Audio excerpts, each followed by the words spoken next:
Welcome back. Well, 150 years ago today, President Abraham Lincoln delivered one of the most famous speeches in American history, the Gettysburg Address. He gave it 4.5 months after the Union Army's victory at the Battle of Gettysburg.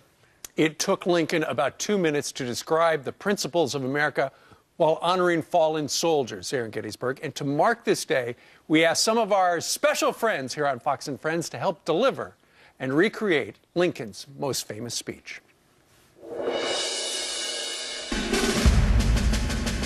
Fourscore and 7 years ago, our fathers brought forth on this continent a new nation, conceived in liberty and dedicated to the proposition that all men are created equal.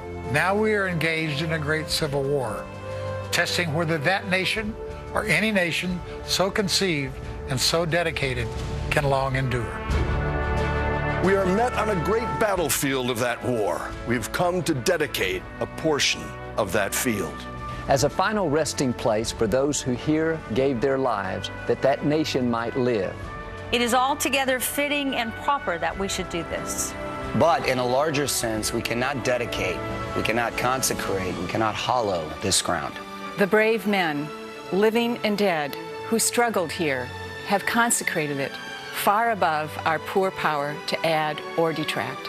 The world will little note, nor long remember what we say here, but it can never forget what they did here.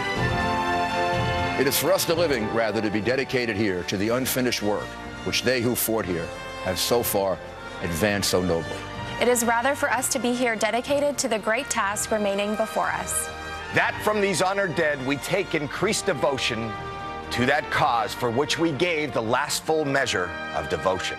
That we here highly resolve that these dead shall not have died in vain. That this nation, under God, shall have a new birth of freedom.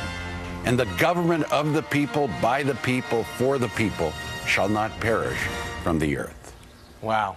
Very well said. And they were pieced together through all the interviews, and afterwards everyone read a little piece of the Gettysburg Address. Look who's here. Hello, John Fox. Rich, Hello, Fox and friends. How are y'all doing? Hey, John. What were your thoughts when you started watching listening to the Gettysburg Address again?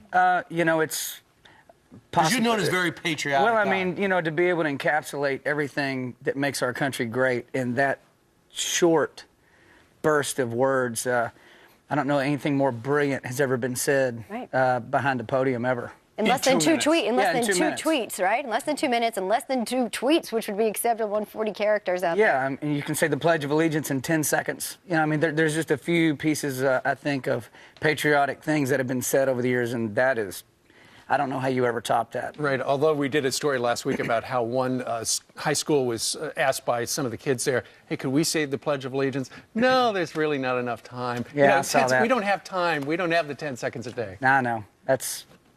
You know. I wasn't a big fan of that story, but you know, I have a 2-year-old and a almost 4-year-old son, and we have the flag right in the front yard, and it goes up and it goes down, and you know, to me that's part of what going to school was all about, was doing the Pledge of Allegiance, and you just did it because of what it meant, because you got to go to school in a free country, and that's why you got to go to school in a free country. Remembering the sacrifice. Yeah, but you know, I guess people can do whatever they want. It's a free country. You can say it, not say it. I like to say it. Yeah, we raise our kids the same way. They all said. Isaiah, my youngest, when he heard there wasn't time, he said, "There's time," and he started saying it right away. There's not time to do homework. That's what there's not time. Right, exactly. Long division is getting us all. Right, no.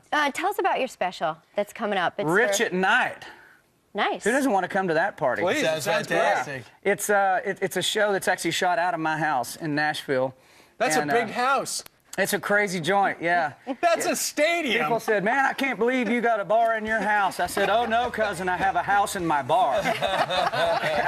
And basically, we just open up the house, and fans come in, and family and friends, and everybody just kind of loads into the house, and we have a show. It's kind of like if Dean Martin had been a wild cowboy redneck singer, that would have been his show. And it's called Rich at Night. TVGN, it's cool. But don't you have a special on the holidays? Christmas? Yeah. The first episode is a holiday special, so it'll be kind of Thanksgiving, Christmassy, and it's going to those holidays. Yeah, so that's the kickoff for it. The holiday, Thanksgiving and Christmas kind of kicks off the whole thing. It's November 25th at 8 p.m. November 25th at 8 p.m. on TVGN, yeah. Fantastic. Yeah, it's well, fun. we had Big Kenny on a couple weeks ago. How did that go? You were due. It went well. You saw it.